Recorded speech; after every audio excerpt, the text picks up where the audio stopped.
తెలంగాణలో సరికొత్త పార్టీ రావాల్సినటువంటి అవసరం అయితే ఉన్నది. సరికొత్త పార్టీ రావాల్సినటువంటి అవసరం అయితే ఉన్నది. అది ఎట్లా ఉండాలి అంటే అన్ని వర్గాలను కుల మతాలకు అతీతంగా అందరూ ఈక్వల్, అంటే కులాల మధ్యలో చిచ్చు పెట్టుడు ఉండద్దు, మతాల మధ్యలో చిచ్చు పెట్టడం ఉండద్దు, ఏముండద్దు. నాకు కొంచెం ఒంట్లో బాగాలేదు, సో నా వాయిస్ ఏమైనా ఇబ్బందికరంగా ఉంటే క్షమించండి దయచేసి. ఎట్లా ఉండాలంటే అందరికీ సామాజిక న్యాయం జరగాలి, కులాల గురించి మతాల గురించి చిచ్చు పెట్టేటోళ్ళు ఉండద్దు, అందరు ఈక్వల్గా ఉండాలి, అన్ని సామాజిక వర్గాలకు న్యాయం కలిగేలా ఉండాలి ఆ పార్టీ. అంటే కుల మతాలకు అతీతంగా ఉండాలి ఆ పార్టీ. రిజర్వేషన్ల మధ్యలో మళ్ళీ చిచ్చు పెట్టేటట్టు ఉండద్దు. టాలెంట్ ఉన్నోడు ప్రజల మధ్యలో ఉన్నోడు ముందరికి వెళ్ళాలి, టాలెంట్ లేనోడు ప్రజల మధ్యలో లేనోడు అనునిత్యం స్కాములు చేసినోడు తుంగలో తొక్కాలి. ఇదే డబ్బు ఉన్నోడు డబ్బు లేనోడు. ఆ పార్టీ సిద్ధాంతాలు ఎట్లుండాలంటే డబ్బు లేనోడు, తెలంగాణలో డబ్బు లేనోడిని middle class, at least middle class బతుకుల కన్నా తీసుకొచ్చినట్టు ఉండాలి. అట్లా ఉండాలి ఆ పార్టీ సిద్ధాంతం.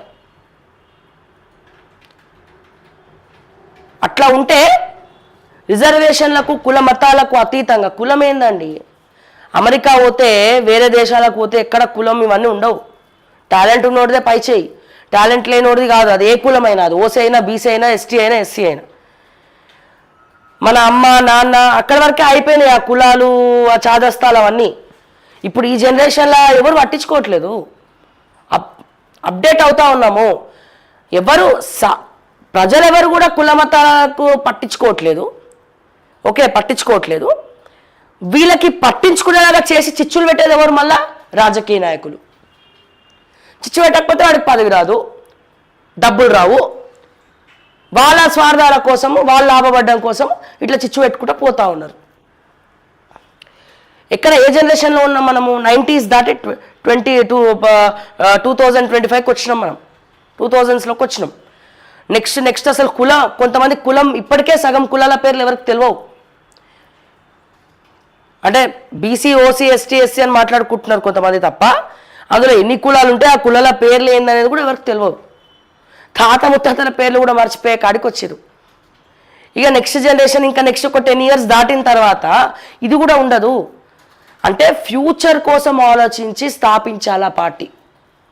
అంటే నెక్స్ట్ జనరేషన్ల కళలు రూపకల్పన చేసుకోవడానికి ఉండాలి ఆ పార్టీ. కార్పొరేట్ స్థాయి గవర్నమెంట్ విద్య అందించేటట్టు ఉండాలి ఆ పార్టీ. ఎట్లా ఉండాలంటే ఆ పార్టీ మేనిఫెస్టో ప్రతి ఒక్క గవర్నమెంట్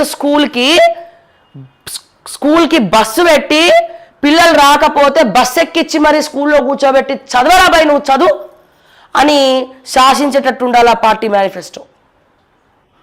అంటే గుడిసైనా సరే, ఇల్లు అయినా సరే, బిల్డింగ్ అయినా సరే, ఎక్కడున్నా సరే ఆ స్కూల్ వ్యాన్ కానీ బస్సు కానీ, గవర్నమెంట్ బస్ కానీ స్కూల్ కానీ, వాళ్ళ ఇంటికి వెళ్ళి పిల్లల్ని బస్సు ఎక్కించుకొని గవర్నమెంట్ స్కూల్లో చదువు చెప్పించి మళ్ళా స్కూల్ అయిపోయిన తర్వాత చక్కగా తీసుకుపోయి ఇంట్లో దింపి, కార్పొరేట్ స్కూల్స్ ఎట్లనైతే ఒక స్ట్రక్చరైజ్డ్ వేలో, ఒక సిస్టమేటిక్ వేలో చదువులు చెప్తున్నాయో, ఫెసిలిటీస్ ఇస్తున్నాయో, అదే నా గవర్నమెంట్ ఫెసిలిటీస్ ఇచ్చే వరకు కొట్లాడాలా ఆ పార్టీ.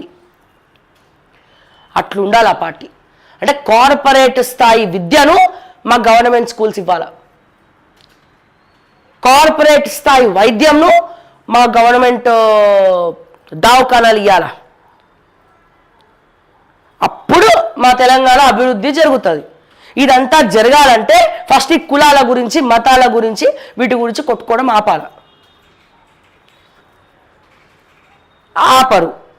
ఆపనీయరు. ఎవరు ఆపనీయరు? సో కాల్డ్ ఈ చిచ్చులు పెట్టి బతికే వాళ్ళు ఉంటారు చూసినావా, ఆత్మానందం, ఆత్మసంతృప్తి. వాళ్ళు ఏం చేయరు, జస్ట్ ఇట్లా నిప్పంటిచ్చేసి వదిలేస్తారు. వాళ్ళు కొట్టుకుంటారు. ఈయనేమో అటు మాట్లాడతాడు, ఇటు మాట్లాడతాడు, సీటు తీసుకుంటాడు, కూర్చుంటాడు, ఇట్లా అంటాడు, డబ్బులు మళ్ళీ వాళ్ళ దగ్గర నుంచి వీళ్ళ దగ్గర నుంచి తీసుకుంటాడు, ఖర్చు పెడతాడు, కథం ఎమ్మెల్యేనో ఇంకే ఎమ్మెల్సీయో లేకపోతే ఇంకేదో పదవి అవుతాడు, అయిపోయాయి అక్కడితోటి స్టోరీ. మన తర్వాత ఏ సామాజిక వర్గం నుంచి అయితే గెలిచిండో ఆ సామాజిక వర్గం వాళ్ళని మర్చిపోతాడు. దాంట్లో ఉన్నటువంటి పేదవాళ్ళకు కూడా ఏం చేయడు. మరి వీటన్నిటికీ చెక్ పెట్టాలంటే మనకి విద్య కావాలన్నా, వైద్యం కావాలన్నా, సామాజిక న్యాయం కావాలన్నా, ఏం కావాలా? కార్పొరేట్ స్థాయి చదువులు కావాలా? అసలు మనకి ఏం కావాలో అది ఇవ్వట్లే ఈ ప్రభుత్వాలు, ఈ పార్టీస్. ఎందుకని? అన్నీ ఇచ్చేస్తే వీడు ఎక్కడ మన మాట వినడం అని భయం. అన్నీ వీళ్ళకి ఇచ్చేస్తే వీళ్ళు ఎక్కడ మన మాట వినరు అని భయం వీళ్ళకి. కానీ ఆ భయం దాటి ముందరికి వచ్చి ఒక్కసారి వాళ్ళకి కావాల్సినవి చేసి చూపిస్తే చిరస్థాయిగా గుండెల్లో పెట్టుకొని చూసుకుంటారని మాత్రం ఎందుకు అనుకోరో నాకు అర్థం కాదు. సో తెలంగాణలో వచ్చే సరికొత్త పార్టీ ఎట్లుండాలంటే, దయచేసి ఎవరైనా పెట్టాలనుకుంటే పెట్టండి, లేదా నాకు తిక్కబుడితే నేనే పెట్టి పడేస్తా. మేనిఫెస్టో తయారు చేసేటప్పుడు మాత్రం దయచేసి నన్ను పిలవండి, మీరేమనుకోదు. ఎట్లా ఉండాలంటే కొత్త పార్టీ ఎవరైనా పెడితే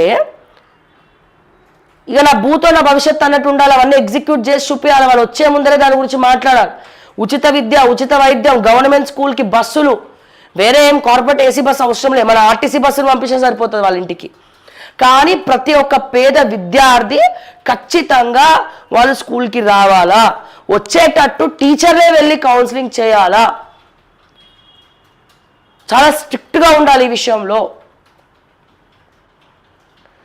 ఎప్పుడైతే ఇవన్నీ జరుగుతాయో అప్పుడు ముక్కు నేలకు రాసి నా తెలంగాణ నెంబర్ 1 రాబాయ్, ప్రపంచ స్థాయిలోనే ఎక్కడ బతకాలరా నాయన అంటే తెలంగాణ పోయి బతుకు, అక్కడ ఎట్లాంటి వాళ్ళన్నా బతకచ్చు అని చెప్పి మాట్లాడుకునేటట్టు ఉండాలి.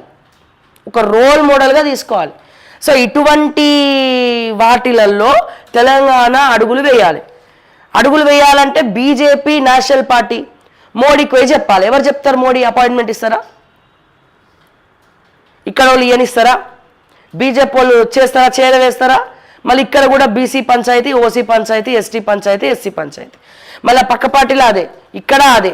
సో అందుకని అంటే అందరూ ఈక్వలు, కుల మతాలకు అతీతంగా పేదవాడు ఎదగాలి అనుకునేవాడే పార్టీ పెట్టండి దయచేసి.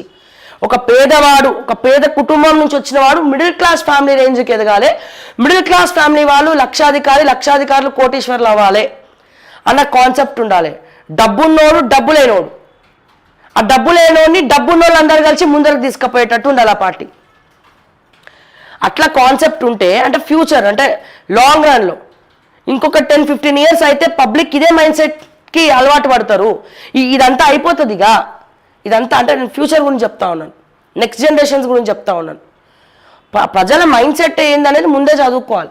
ఇప్పుడు యువత ఎవరైతే ఉన్నారో 20s 30s వాళ్ళు ఎవరైతే ఉన్నారో నెక్స్ట్ 40-50 ఇయర్స్ వచ్చేసరికి వాళ్ళు ఈ కులాలు ఇవన్నీ పట్టించుకోరు. వాళ్ళు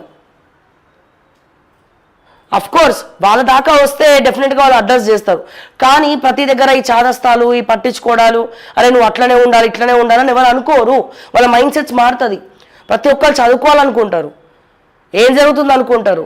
సో ఇటువంటి పార్టీ, ఒక కొత్త పార్టీ కనుక తెలంగాణకు వస్తే కనుక ఇక ఈ బీజేపీ, కాంగ్రెస్, బీఆర్ఎస్, ఈ పాత చింతకాయ పచ్చడి, పాత నినాదాలు ఇవన్నీ కూడా ఉండవు.